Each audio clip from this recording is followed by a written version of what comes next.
ஒரு சிஷ்யனுக்கு இருக்கக்கூடிய இலக்கணம் என்ன என்றால், ஆச்சாரியனிடத்தில் மகா விஸ்வாசத்துடன் இருப்பது.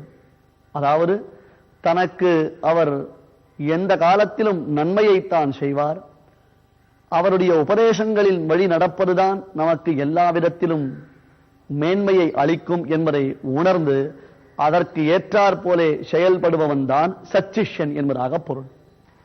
இந்த மாதிரி சில விஷயங்களை நாம் அறிவதற்கு ராமானுஜருடைய வாழ்க்கையில் எத்தனையோ உதாரணங்களை எல்லாம் பார்க்கலாம்.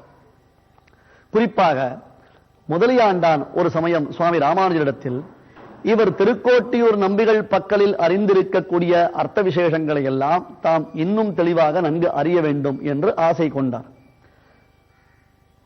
சுவாமி ராமானுஜர் இவற்றையெல்லாம் அறிவதற்கு முதலியாண்டான் இன்னும் சற்று பக்குவம் அடைய வேண்டும் என்று தீர்மானித்திருந்தார்.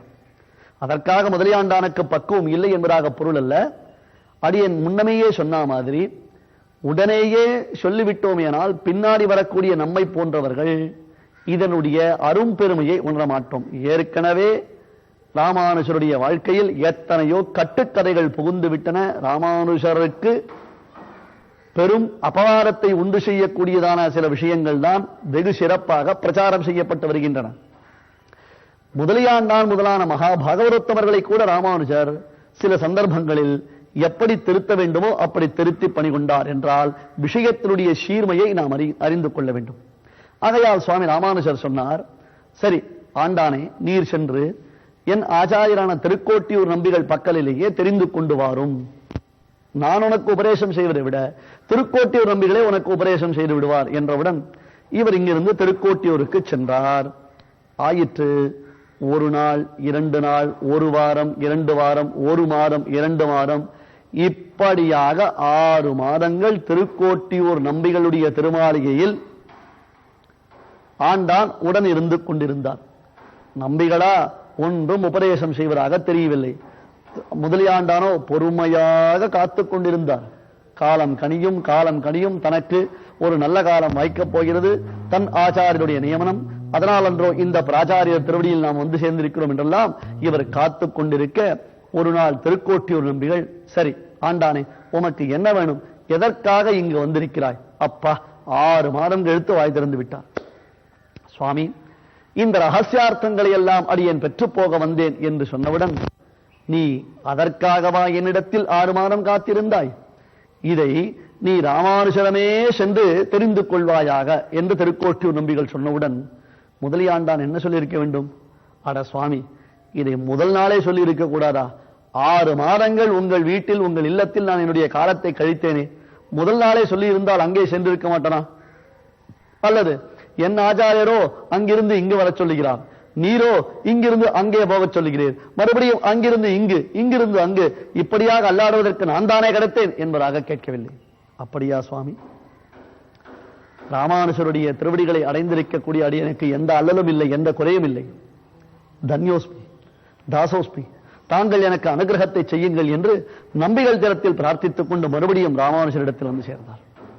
என்னப்பா நம்பிகள் என்ன சொன்னார்? 6 மாதம் அங்கிருந்தாயே, 6 மாதத்தில் நிகழ்ந்த நிகழ்ச்சிகள் என்ன? சுவாமி, ஒன்றும் நேரவில்லை, அடியேன் பொறுமையாக காத்திருந்தேன். 6 மாதங்கள் நம்பிகள் வாய் திறக்கவில்லை.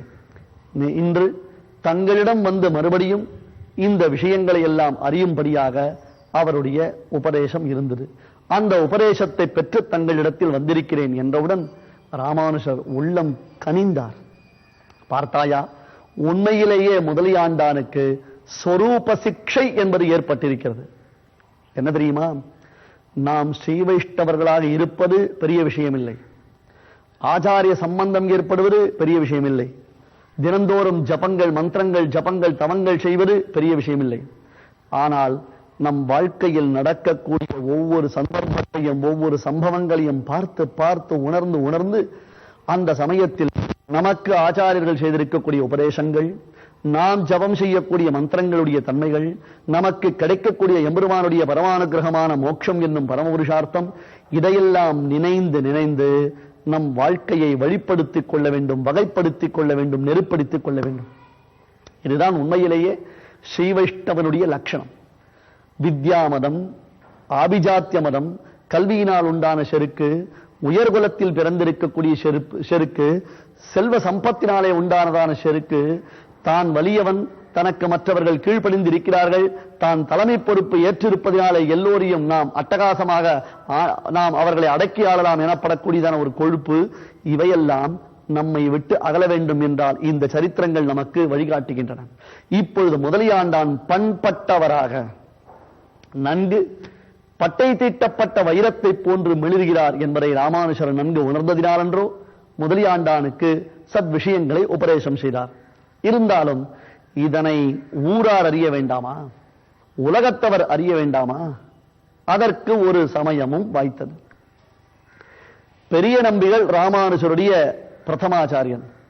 அந்த பெரிய நம்பிகளுக்கு ஒரு குமாரத்தி உண்டு. குமாரத்தி என்றால் பெண்ணரசி, ஒரு பெண் குழந்தை. அந்த பெண்ணுக்கு திருமண வயது உண்டாயிற்று. அந்த பெண்ணுக்கு நல்ல விதத்தில் நல்ல குலத்தில் ஒரு பிள்ளைக்கு மனம் முடித்து வைத்தார் பெரிய நம்பிகள். ஆயிற்று. அந்த பெண்ணோ தன்னுடைய புகுந்த வீட்டில் ஏதோ காரியங்களை செய்து கொண்டிருக்கிறார். அப்பொழுது ஒரு நாள் மாமியாருக்கும் மருமகளுக்கும் மனஸ்தாபம் உண்டாயிற்று. அந்த காலத்தில் ஒரு பெண் திருமணம் முடிந்து தன் கணவன் வீட்டிற்கு செல்லும் பொழுது அவளுக்கு சீதன வெள்ளாட்டிகள் உடன் வருவது வழக்கம். சீதன வெள்ளாட்டிகள் என்றால் அந்த பெண் புகுந்த வீட்டில் வேலை செய்வதற்கு அவளுக்கு துணையாக உதவியாக சர்வன் மேடின் என்கிறோம் இல்லவா ஆங்கிலத்தில், அது போன்ற சில வேலைக்காரிகளை அனுப்புவது வழக்கம். ஒரு நாள் பெரிய நம்பிகளுடைய பெண்ணுக்கும் அவளுடைய மாமியாருக்கும் ஏற்பட்டதான கருத்து மோதலால் அந்த மாமியார் சற்றே துடுக்குத்தனமாக, உன் வீட்டிலிருந்து நீ சீதன வெள்ளாட்டியை கொண்டு வந்தாய் போல இங்கே அதிகாரம் செய்கிறாயே, வெறும் கையுடன் தானே வந்தாய் என்று சொல்லிவிட்டான். இது பெரிய நம்பிகள் குமாரத்தி அத்துழா என்பதாக சில கிரந்தங்களில் காணப்படுகிறது.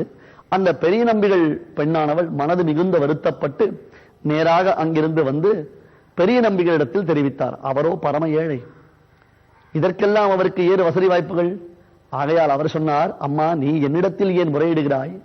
நீ சென்று உன் தமையன் ராமானுஜரிடத்தில் சொல்லக்கூடாதா என்று கேட்டார். என்ன ஆச்சாரியனுக்கும் சிஷ்யனுக்கும் அவர்களுடைய குடும்பத்தினருக்கும் இருக்கக்கூடிய பாவ பிரகர்ஷத்தை பார்த்தீர்களா? என்ன ஒரு பாந்தவியம் பார்த்தீர்களா? நீ சென்று உன் தமையனாரிடத்தில் தெரிவிக்க வேண்டும் என்றவுடன் அப்பெண்ணரசி ராமானுஜரிடத்தில் வந்து தெரிவித்தார். இப்பொழுது என்ன, உனக்கு சீதன வெள்ளாட்டி வேணும், உன்னுடைய புகுந்த வீட்டில் வேலை செய்வதற்கு ஒரு வேலைக்காரர் வேணும், அவ்வளவுதானே. இங்கே முதலியாண்டான் விரும்பத்தான் இருக்கிறார், சும்மாகத்தான் இருக்கிறார், அவரை அழைத்துச் செல் என்று ராமானுஜர் சொல்லிவிட்டார். எப்பேற்பட்ட மேதாவி, எத்தகையதொரு மகாத்மா! மற்றொருத்தர் வீட்டை பெருக்கி தள்ளுவதற்கும் வாசல் தெளித்து கோலமிடுவதற்கும் அந்த வீட்டில் 10 பாத்திரங்களை தேய்ப்பதற்கும் முதலியாண்டானா? யோசித்து பாருங்கள். இதை நாம் ஆட்சேபம் செய்வது ஒரு புறம் இருக்கட்டும், முதலியாண்டான் என்றோ முதலில் ஆட்சேபம் செய்திருக்க வேண்டும். சுவாமி என்ன நினைத்தீர்கள் நீங்கள்? ஏதோ நீர் சிஷ்யன் ஆச்சாரியன், நான் எனக்கு மருமகன் மாமன் என்பதான உறவு முறையில் இருந்தால் அவர்கள் வீட்டிற்கு சென்று பெருக்குவதற்கு என்ன அனுப்புகிறீர்கள்? இல்லத்தில் இருப்பவர்களே தற்காலத்தில் பெருக்குவதில்லை சுவாமி, அதற்கு யாராவது இருப்பார்களா என்று பார்த்துக் கொண்டிருக்கிறார்கள். தங்கள் இல்லத்தை பெருக்குவதற்கே இவர்களுக்கு சோம்பேறித்தனம் வளர்கிறது. தங்களுடைய காரியங்களை செய்வதற்கே மற்றவருடைய கைகளை எதிர்பார்த்துக் கொண்டிருக்கக்கூடிய இந்த காலத்தில் மகான் மகாமேதாவி பிரம்மவித்து பிரம்மஞானி அவரை அழைத்துச் செல் என்று சொன்னவுடன் அந்த பெண்மணி முதலியாண்டான அழைத்துச் சென்று விட்டாள். அங்கே மாமியார் காத்திருக்க, எங்கே சீதன வெள்ளாட்டி வந்தாளா? இதோ இவர் வந்திருக்கிறார். யார் இது? முதலியாண்டானா? முதல் முறையாக அந்த பெண்மணி யார்? பெரிய நம்பிகள் பெண்ணின் மாமியார் உள்ளத்திலும் உடலிலும் நடுங்கிவிட்டாள். இவரா சீதன வெள்ளாட்டி? ஆம். ஒன்றும் பேசவில்லை முதலியாண்டான். உள்ளே நுழைந்தார். அவர் பாட்டுக்க காரியங்களை பார்க்க ஆரம்பித்து விட்டார். அந்த இல்லத்தை பெருக்குவது, துடைப்பது, மெழுகுவது, அவர்கள் துணிகளை எல்லாம் துவைப்பது, அவர்களுக்கு தேவையான தலிகைகளை செய்வது, அடுத்தது பாத்திரங்களை தேய்த்து வைப்பது என்பதாக ஒரு வேலைக்காரன் செய்ய வேண்டிய காரியங்கள் என்னென்ன உண்டோ அது ஆத்தானையும் முதலியாண்டான் செய்து கொண்டிருக்க அவர்களுக்கு சப்த நாடியும் ஒடுங்கிவிட்டது. இது ஒரு பெரிய அபச்சாரமாயிற்று. இவ்விதம் நாம் செய்துவிட்டோமே, ஐயோ சுவாமி இந்த காரியத்தை தாங்கள் செய்யக்கூடாது என்று முதலியாண்டான் திருவடியில் விழுந்து பிரார்த்தித்தார்கள். முதலியாண்டானோ, அடியேனுக்கு ஒன்றும் தெரியாது, என்னை கேட்டு பிரயோஜனம் இல்லை, எங்கள் ராமானுஜருடைய நியமனம், நீ சென்று அந்த வீட்டில் கைங்கரியம் செய்ய வேண்டியது என்பதாக ராமானுஜர் நியமனம் செய்தார். அதன்படி அடியேன் வந்திருக்கிறேன். எது சொல்வதாக இருந்தாலும் ராமானுஜரிடத்தில் தெரிவியுங்கள் என்றவுடன் இவர்கள் அனைவரும் அங்கே ஓடினார்கள். சுவாமி ராமானுஜர் திருவடியில் விழுந்து வணங்கினார்கள். சுவாமி, முதலியாண்டனை அனுப்பினீர்களே, நான் என்னமா செய்வது? நீ ஏதோ ஸ்ரீதர வெள்ளாட்டியை கேட்டாயாமே. ஸ்ரீதர வெள்ளாட்டி எங்கள் திறத்தில் வேறு யாரும் இல்லை, பெரிய நம்பிகள் சொல்லி அனுப்பினார். எங்களிடத்தில் வேறு யாரும் இல்லை, நான் வந்திருக்கிறான். நான் சன்னியாச தர்மம் தடுக்கிறது, அந்த தர்மத்தினாலே நான் வர முடியவில்லை. இங்கே என்னுடைய ஆசிரமத்தில் எந்த காரியமும் இல்லாமல் அமர்ந்திருப்பவர் முதலியாண்டான் மட்டும்தான், ஆகையால் அவரை அனுப்பினேன் என்றவுடன் அவர்கள் பயந்து நடுங்கி பிரார்த்தித்தார்கள். அதன் பிறகு ராமானுஜர், நம்மிடத்தில் ஒரு பெண் வந்தாலே ஆனால் அந்த பெண்ணை மாற்று பெண்ணாக நாம் கொண்டாட வேண்டும். நம் இல்லத்திலிருந்து ஒரு பெண் மற்றொரு இடத்திற்கு சென்றிருக்கிறாள், மற்றொரு இடத்திலிருந்து நம் இல்லத்திற்கு ஒரு பெண் வந்திருக்கிறாள் என்றால் இவள் நமக்கு கிடைத்த மற்றொரு பெண் என்பதாக நினைத்து அவளை நாம் கொண்டாட வேண்டுமே தவிர்த்து துன்புறுத்தக்கூடாது என்னும் லட்சணத்தை உபதேசம் செய்தாராம். இதுதான் முதலியாண்டானுக்கு வைக்கப்பட்ட சோதனை. இல்லை இல்லை, இது முதலியாண்டான் சோதனையாகவே கருதவில்லை. இது மூலமாக உலகத்தவருக்கு உபதேசம். எத்தகையதொரு பெரும் அந்தஸ்தில் நாம் இருந்தால் கூட ஆச்சாரியன் வார்த்தைக்கு கட்டுப்பட்டு இருப்பது தவிர்த்து நமக்கு பரம பாக்கியம் வேறு எதுவும் இல்லை என்பதை காண்பிக்கிறது. அது தவிர ஒரு மலையில் இருந்து ஒரு மலையில் தாவும் சிம்ம சரீரத்தில் ஜந்துக்களைப் போல ஸ்ரீபாஷ்யகாரர் சம்சாராதி லங்கனம் செய்ய அவருடன் உண்டான குடல் துவக்காலே நாமும் உத்தீர்ணராய் போவதோம் என்று முதலியாண்டானுடைய திருவாக்காக சுவாமி வேதாந்தரேஷகன் இங்கே உதாரணம் காண்பிக்கிறார். ராமானுஜருடைய சம்பந்த விசேஷத்தினாலேயே நமக்கு எல்லா விதமான பெருமைகளும் எல்லா விதமான மங்களங்களும் சித்திக்கின்றன என்பது முதலியாண்டானுடைய உத்தமமான அந்த அனுபவ வார்த்தை. புருஷமங்கலம் என்னும் இந்த புண்ணியக்ஷேத்திரத்தில் முதலியாண்டானுடைய அவதார கஷேத்திரம் தற்காலத்தில் நசரப்பேட்டை என்று அழைக்கப்படுகிறது. பூவிருந்தவல்லிக்கு மிக அருகில் அமைந்திருக்கிறது. சென்னை பெங்களூர் தேசிய நெடுஞ்சாலையில் சற்றே இடதுபுறம் திரும்பினோமினால் இந்த திருத்தலத்திற்கு வந்து சேரலாம். அத்தகைய மகோன்னதமான இந்த திருத்தல விசேஷத்தில் முதலியாண்டான் எனப்படக்கூடிய தாசரதி அவருடைய அவதார திருத்தலத்தில் பச்சை வாரண பெருமாள் தன் சன்னிதானத்தில் முதலியாண்டானுடைய வைபவங்களை எல்லாம் அனுபவித்தோம். இனி மேற்கொண்டு இந்த விசேஷங்களை எல்லாம் அனுபவிக்கலாம்.